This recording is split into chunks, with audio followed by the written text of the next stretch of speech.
Hello student, welcome to my channel. तो आज हम डिस्कस करेंगे इलेक्ट्रॉन गेन इंथैल्पी, जो कि 11th क्लास का चैप्टर नंबर 3 का टॉपिक है। Electron gain enthalpy.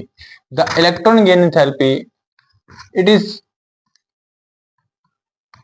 Amount of enthalpy change when an electron is added in isolated gaseous atom. The amount of enthalpy change when an electron is added to an isolated gaseous atom.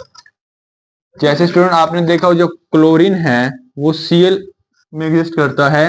अगर हम इसकी gaseous state, isolated gaseous state की बात करें तो ये एक electron gain करेगा, ये बनेगा Cl नेगेटिव।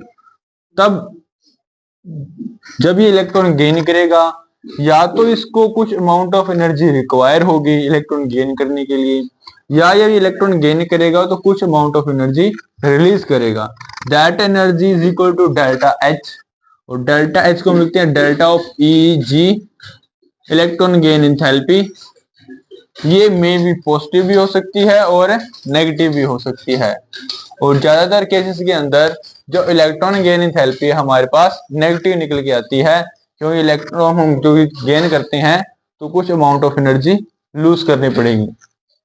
ये होती है इलेक्ट्रॉन गेन इंथैल्पी, वो इंथैल्पी जो एक इलेक्ट्रॉन को गेन करने के टाइम यूज होती है, मींस चेंज होती है, उसे हम बोलते हैं इलेक्ट्रॉन गेन इंथैल्पी। अब जो इलेक्ट्रॉन गेन इंथैल्पी है, ये मैंने बताया, ये अगर ये पॉजिटिव भी हो सकती है और नेगेटिव। मींस जो इलेक्ट्रॉन गेन इंथैल्पी की रिएक्शन होगी कोई भी एलिमेंट की, वो एंडोथर्मिक भी हो सकती है। एंडोथर्मिक मीन जिसके अंदर हीट रिक्वायर होगी, वो एक्सोथर्मिक भी हो सकती है, मीन जिसके अंदर हीट रिलीज होगी। तो इलेक्ट्रॉन गेन इंथैल्पी, अगर इलेक्ट्रॉन गेन करते टाइम एनर्जी हमें जरूरत भी पड़ सकती है और हमें एनर्जी रिलीज करनी भी पड़ सकती है रिएक्शन के अंदर। तो अगर जिसमें एनर्जी की हम अगर अमाउंट ऑफ हीट रिक्वायर होती है तो उसे हम बोलते हैं एंडोथर्मिक, जिसके अंदर एनर्जी रिलीज होती है उसे हम बोलते हैं एक्सोथर्मिक रिएक्शंस। नेक्स्ट हम बात करते हैं factors affecting the electron gain enthalpy. जो फैक्टर, नेक्स्ट हम बात करते हैं फैक्टर्स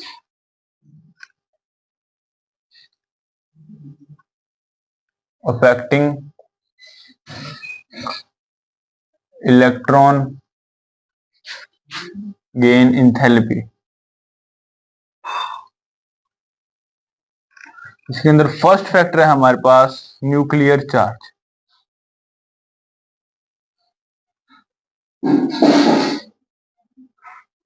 तो अगर हम न्यूक्लियर चार्ज की बात करें तो हम अगर न्यूक्लियर चार्ज मान लो कोई भी एटम है, अगर उसका न्यूक्लियर चार्ज इंक्रीज होता है, मींस हम मान लेते हैं if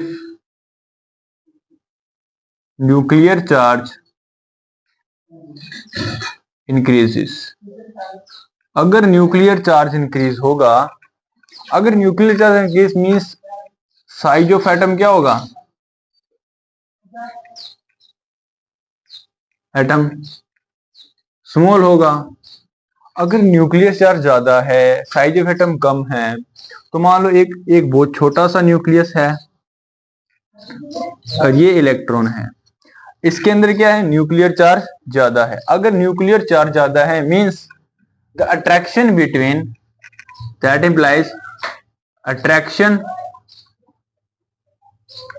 between electron and nucleus, वो भी ज्यादा है। अगर न्यूक्लियर चार्ज ज्यादा है तो attraction between electron and nucleus भी ज्यादा होगी। अब जितनी ज्यादा अट्रैक्शन होगी, ये न्यूक्लियस उतनी ही ज्यादा फोर्स से इस इलेक्ट्रॉन को अट्रैक्ट करेगा। जितनी ज्यादा न्यूक्लियर चार्ज, उतने ही ज्यादा फोर्स से ये इलेक्ट्रॉन को न्यूक्लियस अट्रैक्ट करेगा। अब ये इसको अट्रैक्ट करेगा तो ये अपने अंदर इसको ऐड करना चाहेगा, तब इसको ऐड करेगा ना तो इसको large amount of energy remove करनी पड़ेगी, क्योंकि इस इलेक्ट्रॉन को ऐड करना चाहता है। जितना फास्ट कोई भी एलिमेंट जितना फास्ट कोई भी एलिमेंट कोई इलेक्ट्रॉन को ऐड करता है उतनी ही ज्यादा उसको अमाउंट ऑफ एनर्जी रिक्वायर होती है, मतलब इलेक्ट्रॉन गेन एंथैल्पी होगी। मींस अगर न्यूक्लियर चार्ज ज्यादा है तो more will the electron gain enthalpy.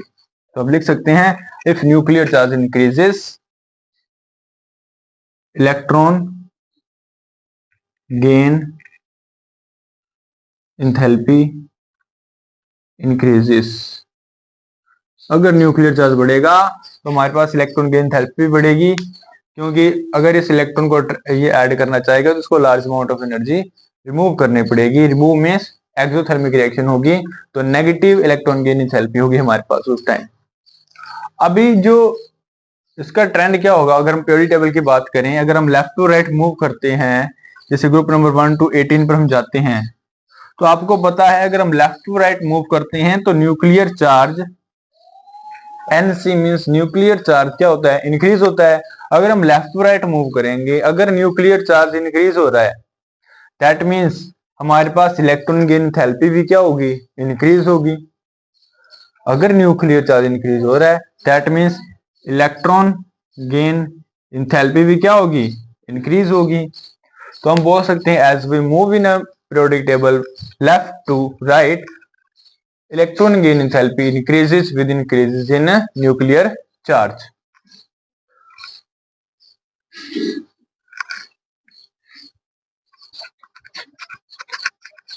करता हूं, जैसे हमारे पास क्या है, boron, carbon, nitrogen, oxygen, fluorine, neon. ये हमारे पास क्या है 13 से 18, मतलब 13, 14, 15, 16, 17, 18, ये हमारे पास क्या ग्रुप है। मैंने पी ब्लॉक की बात कर रहा हूँ, मैं लेफ्ट टू राइट मूव कर रहा हूँ। अगर मैं लेफ्ट टू राइट मूव कर रहा हूँ तो ध्यान से देखना स्टूडेंट, अगर मैं लेफ्ट टू राइट मूव करूंगा जहाँ पे न्यूक्लियर चार्ज क्या हो रहा है, इंक्रीज हो रहा है, that means electron gain enthalpy भी क्या होगी, इंक्रीज होगी। बट जो फ्लोरीन की इलेक्ट्रॉन गेन एंथैल्पी है वो ज्यादा होगी नियोन से। फ्लोरीन की इलेक्ट्रॉन गेन एंथैल्पी ज़्यादा होगी और पॉजिटिव होगी है, उसकी स्टेबल इलेक्ट्रॉन कॉन्फ़िगरेशन है। तो इसकी जो स्टेबल इलेक्ट्रॉन कॉन्फ़िगरेशन है जिसके कारण ये अपनी कॉन्फ़िगरेशन को चेंज करना नहीं चाहेगा। अगर ये अपनी कॉन्फ़िगरेशन जो क्या है 1s2, 2s2, 2p6 है, अगर ये एक इलेक्ट्रॉन ऐड करता है तो 3s1 में एक इलेक्ट्रॉन जाएगा, पर इसके पास 3s है ही नहीं, तो ये ना अपनी इलेक्ट्रॉन गेन एंथैल्पी चेंज करना चाहता है, ये इसी स्टेट में रहेगा। तो मींस इसकी जो इलेक्ट्रॉन गेन एंथैल्पी वो क्या होगी, कम होगी एज कम्पेयर टू फ्लोरीन। तो अभी हम नेक्स्ट बात करते हैं, जैसे हमारे पास नेक्स्ट वाले ग्रुप में पीरियड में बात करते हैं। जैसे हमारे पास आ गया aluminium, silicon, phosphorus, sulphur, chlorine, argon. अगर हम इस सेकंड पीरियड की बात करें, सेकंड पीरियड में हमारे पास क्या है कि क्लोरीन है, तो क्लोरीन मीन सेकंड पीरियड में क्लोरीन सबसे ज्यादा इलेक्ट्रॉन गेन एंथैल्पी होगी। मींस सबसे ज्यादा हाईएस्ट इलेक्ट्रॉन गेन एंथैल्पी किसकी होगी, क्लोरीन की। और होल पीरियोडिक टेबल में सबसे ज्यादा इलेक्ट्रॉन गेन एंथैल्पी हमारे पास किसकी होती है, क्लोरीन की होती है। ये आपके पास क्वेश्चन आता है why chlorine have a highest electron gain enthalpy than fluorine. ये अभी हम क्वेश्चन डिस्कस करेंगे, पहले हम नेक्स्ट फैक्टर डिस्कस कर लें जिसके ऊपर इलेक्ट्रॉन गेन एंथैल्पी डिपेंड करती है। सेकंड फैक्टर है हमारे पास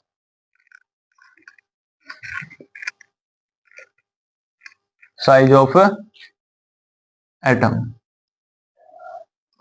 साइज ऑफ एटम की बात करें तो अभी मैंने बताया अगर हम लेफ्ट टू राइट मूव करते हैं, अगर स्मॉल साइज है, अगर एटम का साइज स्मॉल है तो हमारे पास न्यूक्लियर चार्ज क्या होगा, ज्यादा। अगर न्यूक्लियर चार्ज ज्यादा that means electron gain enthalpy भी ज्यादा। अब अगर बात करते हैं लार्ज साइज है, अगर लार्ज साइज है न्यूक्लियर चार्ज तो बढ़ेगा, पर जिसके कारण क्या होता है, distance between electron and nucleus increases. अगर distance between nucleus and electron increase होगा तो जो न्यूक्लियस है वो इलेक्ट्रॉन को ज्यादा फोर्स से अट्रैक्ट नहीं कर पाएगा। अगर वो ज्यादा फोर्स से अट्रैक्ट नहीं कर पाएगा तो उसकी इलेक्ट्रॉन गेन एंथैल्पी भी क्या होगी, कम होगी। मींस दैट इंप्लाइज हमारे पास जो इलेक्ट्रॉन गेन एंथैल्पी है वो डिक्रीज होगी। तो इससे हम कैलकुलेशन निकाल सकते हैं कि अगर हम लेफ्ट टू राइट जाते हैं पीरियोडिक टेबल में तो साइज क्या होता है, डिक्रीज। अगर हम टॉप टू बॉटम जाते हैं तो साइज क्या होता है, इंक्रीज। अगर इधर साइज इंक्रीज होगा तो इलेक्ट्रॉन गेन एंथैल्पी डिक्रीज होगी। मीन्स हम बोल सकते हैं अगर हम पीरियड में मूव करें लेफ्ट टू राइट तो इलेक्ट्रॉन गेन एंथैल्पी इंक्रीज होगी। अगर हम टॉप टू बॉटम की बात करें जिसके अंदर क्या है, हमारे पास एटॉमिक साइज इंक्रीज होता है, अगर एटॉमिक साइज इंक्रीज होता है तो हमारे पास इलेक्ट्रॉन गेन एंथैल्पी भी क्या होगी, डिक्रीज होगी। मीन्स कम हो जाएगी, हमारे पास less negative electron gain enthalpy होगी, क्योंकि हमारे पास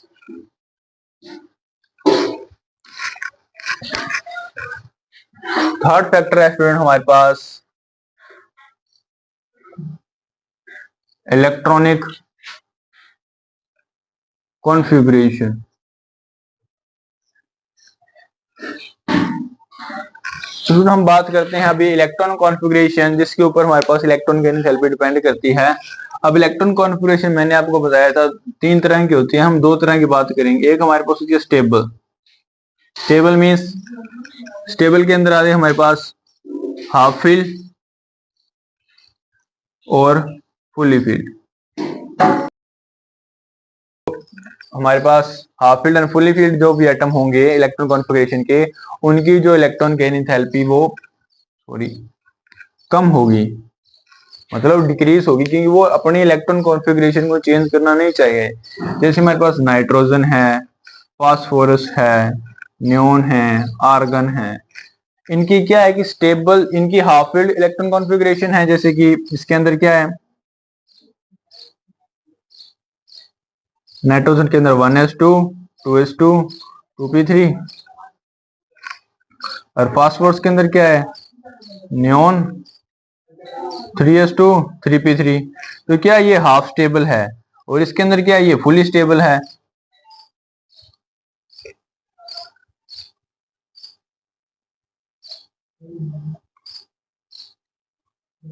और जो अभी फुल स्टेबल और हाफ स्टेबल है वो ऑलरेडी ही स्टेबल है, अगर वो इलेक्ट्रॉन गेन करेंगे तो अनस्टेबल हो जाएंगे।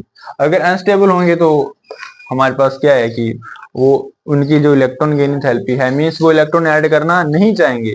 अगर वो इलेक्ट्रॉन ऐड नहीं करना चाहेंगे तो हमारे पास इलेक्ट्रॉन गेन एंथैल्पी क्या होगी, लेस नेगेटिव होगी। ये कुछ फैक्टर्स थे जो इलेक्ट्रॉन गेन एंथैल्पी डिपेंड करती है। नेक्स्ट हम बात करते हैं why the chlorine have highest electron gain enthalpy as compare to the fluorine. तो फिर नेक्स्ट हम बात करते हैं some important trends of electron gain enthalpy in a periodic table, जिसके अंदर फर्स्ट हम बात करते हैं halogen have the highest electron gain enthalpy in a periodic table. तो हमारे पास जो हेलोजन है, fluorine, chlorine, bromine, iodine, astatine, जो हमारे पास ये हेलोजन ग्रुप है 17 ग्रुप, जिसे हम हेलोजन ग्रुप के नाम से जानते हैं। जो ये हेलोजन ग्रुप है इनकी पीरियोडिक टेबल में सबसे ज्यादा इलेक्ट्रॉन गेन एंथैल्पी होती है। अब इसका रीजन क्या है, जो हमारे पास हेलोजन है उनकी जो जर्नल इलेक्ट्रॉन कॉन्फ़िगरेशन होती है NS2 NP6। जैसे बात करूं मैं फ्लोरीन की, तो फ्लोरीन की क्या है 1s2 2s2 2p5। क्लोरीन की बात करूं, इसकी फ्लोरीन की होगी, अब क्लोरीन की बात करता हूं तो क्या होगी, नियोन 3s2 3p5। ये हमारे पास क्या है, इलेक्ट्रॉन कॉन्फ़िगरेशन है। अभी ध्यान से देखना स्टूडेंट, अब जो स्टेबल स्टेबल नोबल गैस,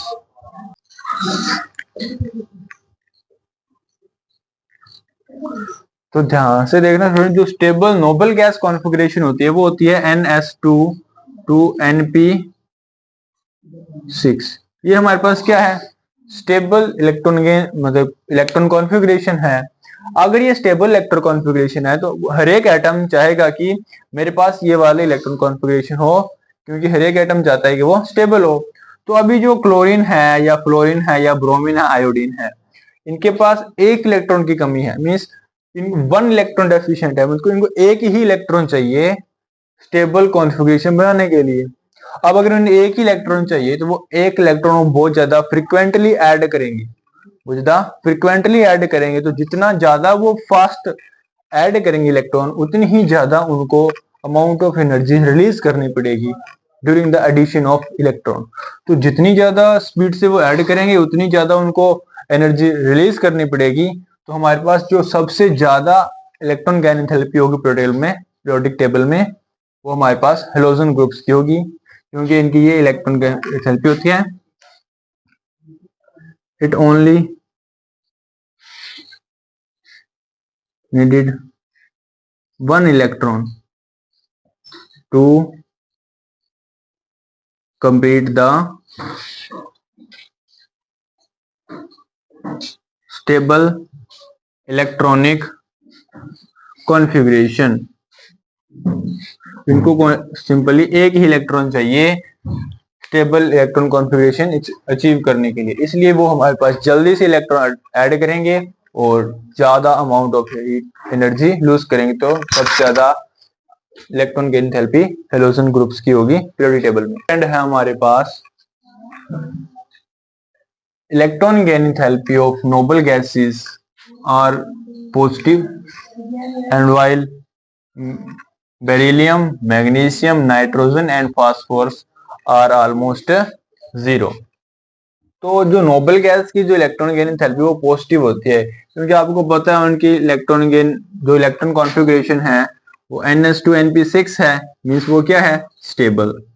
अगर वो स्टेबल हैं तो वो अपने आप मीन्स अपने आप वो इलेक्ट्रॉन ऐड करना नहीं चाहेंगे। अगर हम उन पे externally means by applied and external agency हम उसके ऊपर क्या करते हैं, एंडोथर्मिक मीन्स उसे हम हीट करते हैं ताकि वो इलेक्ट्रॉन ऐड कर पाए। तो अगर हम उसे इलेक्ट्रॉन फोर्सली ऐड करवाएंगे तो हमारे पास उसको कुछ हीट देनी पड़ेगी मीन्स वो क्या होगी, एक एंडोथर्मिक। और एंडोथर्मिक होती है तो उसके अंदर हमारे पास जो इलेक्ट्रॉन गेन एंथैल्पी क्या होगी, इलेक्ट्रॉन ऐड करने के लिए उसको एनर्जी देनी पड़ेगी। तो इसलिए वो जो हमारे पास electron gain enthalpy of noble gases क्या होती है, पॉजिटिव होती है, क्योंकि वो अपने आप इलेक्ट्रॉन ऐड नहीं करती, उन्हें फोर्सफुली इलेक्ट्रॉन ऐड करवाया जाता है।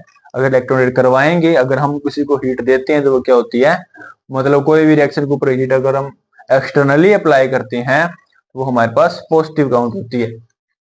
नेक्स्ट हम बात करते हैं beryllium, magnesium, nitrogen and phosphorus.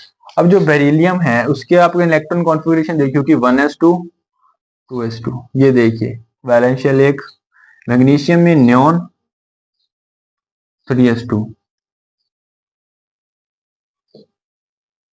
और जो हमारे पास नाइट्रोजन है उसकी हमने बात अभी करी थी 1s2 2s2 2p3, और जो फास्फोरस है उसके अंदर भी नियॉन 3s2 3p3। अभी इनकी ऑलमोस्ट जो इलेक्ट्रॉन गेन एंथैल्पी है ना इन चारों की क्या होती है, जीरो होती है। अब जीरो होने का रीजन क्या है, स्टेबल इलेक्ट्रॉन कॉन्फ़िगरेशन। स्टेबल ये फुली फील्ड s है, ये भी फुली फील्ड s ऑर्बिटल है, इसके अंदर हाफ फील्ड p ऑर्बिटल, इसके अंदर भी हाफ फील्ड p ऑर्बिटल। तो मैंने अभी बताया था पिछले पॉइंट के अंदर कि जितना ज्यादा स्टेबल इलेक्ट्रॉन कॉन्फ़िगरेशन होगी उसकी जो इलेक्ट्रॉन गेन एंथैल्पी की टेंडेंसी वो कम हो जाएगी, इलेक्ट्रॉन गेन करने की जो टेंडेंसी है वो कम हो जाएगी। अगर टेंडेंसी कम है तो वो इलेक्ट्रॉन ऐड नहीं करेंगे, अगर इलेक्ट्रॉन ऐड नहीं करेंगे तो उनकी इलेक्ट्रॉन गेन एंथैल्पी बहुत ज्यादा कम होगी। इसलिए जो beryllium, magnesium and nitrogen and the phosphorus, इनकी जो इलेक्ट्रॉन गेन करने की एंथैल्पी है या टेंडेंसी है वो ऑलमोस्ट जीरो के अप्रोक्स होती है। अब ये था सेकंड पॉइंट। स्टूडेंट ये इंपॉर्टेंट पॉइंट है, आपके पेपर में आ सकता है, तो आप ध्यान से कर लेना इसको। नेक्स्ट हम बात करते हैं नेक्स्ट थर्ड पॉइंट की। थर्ड ट्रेंड है हमारे पास, इंपॉर्टेंट है, ये पेपर में आता है बहुत बार। Electron gain enthalpy of fluorine is less than chlorine. Why? जो हमारे पास electron gain enthalpy of fluorine वो लेस होती है क्लोरीन से। अभी मैंने आपको बताया अगर हम टॉप टू बॉटम मूव करते हैं पीरियोडिक टेबल में तो हमारे पास इलेक्ट्रॉन गेन एंथैल्पी डिक्रीज होती है। अगर इलेक्ट्रॉन गेन एंथैल्पी डिक्रीज होती है तो फ्लोरीन, उसके बाद आता है क्लोरीन। मींस क्लोरीन की इलेक्ट्रॉन गेन एंथैल्पी फ्लोरीन से कम होनी चाहिए, बट हमारे पास जो फ्लोरीन की इलेक्ट्रॉन गेन एंथैल्पी है वो क्लोरीन से कम होती है। मींस फ्लोरीन की ज्यादा इलेक्ट्रॉन गेन एंथैल्पी है देन फ्लोरीन की less electron gain enthalpy than chlorine. तो इसका रीजन क्या है? फर्स्ट रीजन क्या है इसका? तो आपने देखा होगा फ्लोरीन है, fluorine very small size, fluorine का बहुत ही कम स्मॉल साइज है। मान लो ये फ्लोरीन हमारे पास बहुत छोटा सा फ्लोरीन है, एक इलेक्ट्रॉन, 1 2 3 4, ये हमारे पास क्या है? फ्लोरीन का आइटम है, बहुत ही स्मॉल साइज का है। अगर बहुत ही स्मॉल साइज है मींस इसके अंदर देखो कितने 9 इलेक्ट्रॉन है, बहुत छोटे से स्पेस के अंदर 9 इलेक्ट्रॉन कैप्चर किए हुए हैं। अगर 9 इलेक्ट्रॉन है तो हमारे पास इसके अंदर इंटर इलेक्ट्रॉनिक रिपल्शंस मोर होंगी। मींस अगर बहुत ही ज्यादा क्लोज को इलेक्ट्रॉन होंगे तो उनके अंदर इंटर इलेक्ट्रॉनिक रिपल्शन बहुत ज्यादा होगी। अब जितनी ज्यादा इंटर इलेक्ट्रॉनिक रिपल्शन मींस हर एक इलेक्ट्रॉन एक दूसरे इलेक्ट्रॉन को क्या कर रहा है? रिपेल कर रहा है। और एक क्या है इसके बहुत ही छोटा स्मॉल साइज है, हर एक इलेक्ट्रॉन दूसरे इलेक्ट्रॉन को क्या कर रहा है? रिपेल कर रहा है। थर्ड क्या है इसकी, जो इसके अंदर क्या है? Vacant D orbital is not available. तो वैकेंट डी ऑर्बिटल भी अवेलेबल नहीं है, मींस इसके अंदर वैकेंट डी ऑर्बिटल है ही नहीं। अगर वैकेंट डी ऑर्बिटल नहीं है तो मींस सेल एक्सटेंड भी नहीं कर सकता। अगर सेल एक्सटेंड भी नहीं कर सकता इलेक्ट्रॉन गेन करते के टाइम, अगर मान लो ये इलेक्ट्रॉन इसको ऐड करना है तो अभी क्या हो, जैसे ही इलेक्ट्रॉन इसको अप्रोच करेगा ये इलेक्ट्रॉन इसको रिपेल करेगा, ये भी करेगा, ये भी करेगा। तो ये तीनों इलेक्ट्रॉन क्या करेंगे? इसको ऐड होने नहीं देंगे, इसको रिपेल कर देंगे। अगर इसको रिपेल कर देंगे तो इनकी जो इलेक्ट्रॉन गेन एंथैल्पी की टेंडेंसी है फ्लोरीन की वो कम हो जाएगी। अगर इसकी टेंडेंसी कम हो जाएगी मींस क्लोरीन की, फिर अब क्लोरीन में क्या है? First shell, second, third.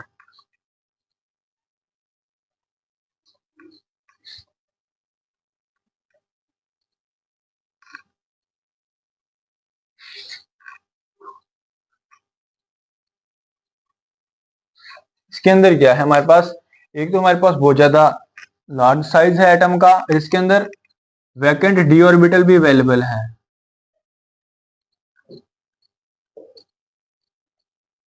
इसके अंदर वैकेंट डी ऑर्बिटल भी प्रेजेंट है क्लोरीन के अंदर, और इसका साइज भी बड़ा है जिसके कारण ये इजीली इलेक्ट्रॉन एक्सेप्ट कर सकता है। मींस इसकी जो इलेक्ट्रॉन गेन करने की एंथैल्पी वो ज्यादा होगी। और फ्लोरीन का क्या है? इसका साइज स्मॉल है, इंटर इलेक्ट्रॉनिक रिपल्शन मोर है, जिसके कारण वो इलेक्ट्रॉन ऐड करने में डिफिकल्टीज आएंगी। अगर डिफिकल्टीज आएंगी तो इलेक्ट्रॉन ऐड करना नहीं चाहेगा इजीली, तो इसके जो इलेक्ट्रॉन गेन एंथैल्पी है वो कम हो जाएगी देन क्लोरीन। ये था student concept of electron gain enthalpy. Next हम बात करेंगे इलेक्ट्रॉन नेगेटिविटी की। होप आपको लेक्चर अच्छा लगा होगा। अगर चैनल पर नहीं जुड़े हैं चैनल को सब्सक्राइब करें और वीडियो को ज्यादा से ज्यादा शेयर करें।